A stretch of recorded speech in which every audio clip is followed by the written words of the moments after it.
अंतर प्रचालन योग्य लोकहित के रूप में कृषि के लिए डिजिटल पब्लिक इंफ्रास्ट्रक्चर का निर्माण किया जाएगा।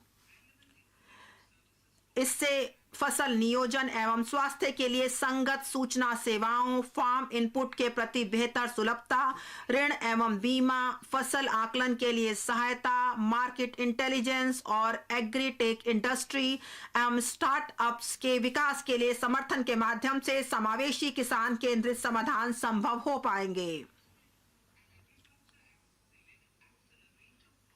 कृषि वर्धक निधि agriculture accelerator fund agri startups खोलने के लिए जो युवा उद्यमी है ग्रामीण क्षेत्रों में, उनके लिए उन्हें प्रोत्साहित करने के लिए कृषि वर्धक निधि स्थापित की जाएगी। इस निधि का उद्देश्य होगा किसानों के सामने पेश आ रही चुनौतियों का नवोन्मेषी एवं किफायती समाधान उपलब्ध कराना। यह कृषि पद्धतियों को बदलने, उत्पादकता एवं उत्पाद को बढ़ाने के लिए आधुनिक प्रौद्योगिकी भी शामिल की जाएगी। अतिरिक्त लंबे रेशेदार कपास की उत्पादकता बढ़ाने के लिए हम पब्लिक प्राइवेट भागीदारी PPP के माध्यम से क्लस्टर आधारित और वैल्यू चेन दृष्टिकोण अपनाएंगे। किसानों, राज्य और इंडस्ट्री के परस्पर सहयोग से इनपुट आपूर्ति, एक्सटेंशन सेवाओं और मार्केट लिंकजों की व्यवस्था की जाएगी। आत्मनिर्भर बागवानी स्वच्छ पौध कार्यक्रम हम 2200 करोड़ के परिव्यय से हाई वैल्यू बागवानी फसलों के लिए रोग मुक्त गुणवत्तापूर्ण पौध सामग्री की उपलब्धता बढ़ाने के लिए आत्मनिर्भर स्वच्छ पौध कार्यक्रम का शुभारंभ करेंगे। मिलेट के लिए वैश्विक केंद्र श्री अन्न।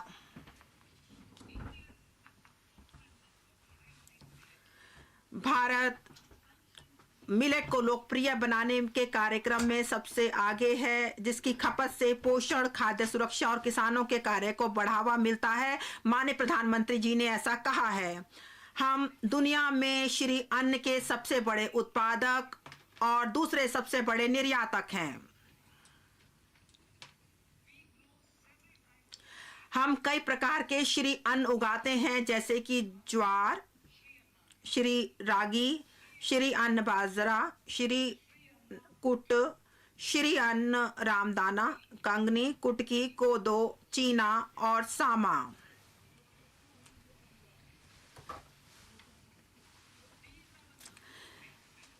इनके ढेरों स्वास्थ्य फायदे हैं और यह सदियों से हमारे भोजन का मुख्य अंग बने रहे हैं।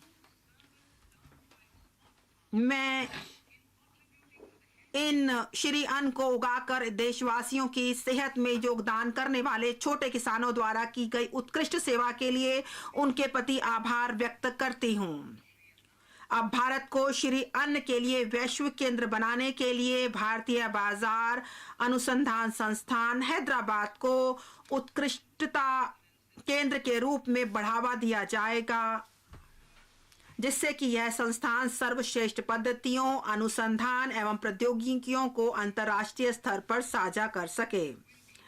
कृषि ऋण के लक्ष्य को पशुपालन, डेयरी एवं मत्स्य पालन पर ध्यान केंद्रित करते हुए रुपए 20 लाख करोड़ रुपए तक बढ़ाया जाएगा। हम नई योजना ला रहे हैं, प्रधानमंत्री मत्स्य पालन योजना। यह एक योजना है, लेकिन हमने एक नई योजना लाए हैं जिसमें हम 6000 करोड़ के लक्षित निवेश के साथ PM मत्स्य संपदा योजना की एक नई उपयोजना शुरू करेंगे, ताकि मछुआरों, मछली विक्रेताओं, सूक्ष्म तथा लघु उद्यम अपने कार्य में और अधिक सक्षम बन सकें। मूल्य श्रृंखला दस्ताओं में सुधार लाया जाएगा।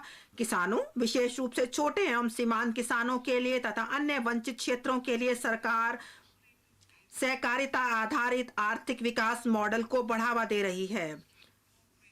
सहकार से समृद्धि के विजन को हासिल करने के अधिदेश के साथ एक नए सहकारिता मंत्रालय का गठन किया गया है। इस विजन को साकार करने के लिए सरकार ने पहले से ही 63,000 प्राथमिक कृषि ऋण सोसाइटी PACM के कंप्यूटरीकरण का कार्य शुरू किया है, जिसमें 2516 करोड़ के निवेश की बात की गई है। 2516 करोड़। और सभी हितधारकों एवं राज्यों के साथ परामर्श करके PACS के लिए हमने, ताकि वह बहुउद्देशीय PACS बनने में सक्षम हो सके, हमने एक मॉडल उपनियम तैयार किया गया है, और ताकि सहकारी सोसाइटियों के देशव्यापी मानचित्रण के लिए एक राष्ट्रीय सहकारी डाटाबेस तैयार किया जा सके। और हम इसे डाटाबेस तैयार किया जाएगा जो सहकारी स्तर पर होगा, और यह देशव्यापी मानचित्रण के साथ किया जाएगा। इस पृष्ठभूमि के साथ हम व्यापक विकेंद्रीकरण भंडारण क्षमता बनाने के लिए एक योजना कार्यान्वित करेंगे। इससे किसानों को अपने उत्पादों का भंडारण करने और उचित समय पर उनकी बिक्री करके लाभकारी मूल्य प्राप्त करने में सहायता मिलेगी। और जो अगले 5 वर्षों जो कवर नहीं किए गए, पंचायतों में बड़ी संख्या में बहुउद्देशीय सहकारी सोसाइटियों, प्राथमिक मत्स्य सोसाइटियों और डेयरी सहकारी सोसाइटियों की स्थापना करने हेतु सुविधा प्रदान की जाएगी। स्वास्थ्य, शिक्षा तथा कौशल वर्धन।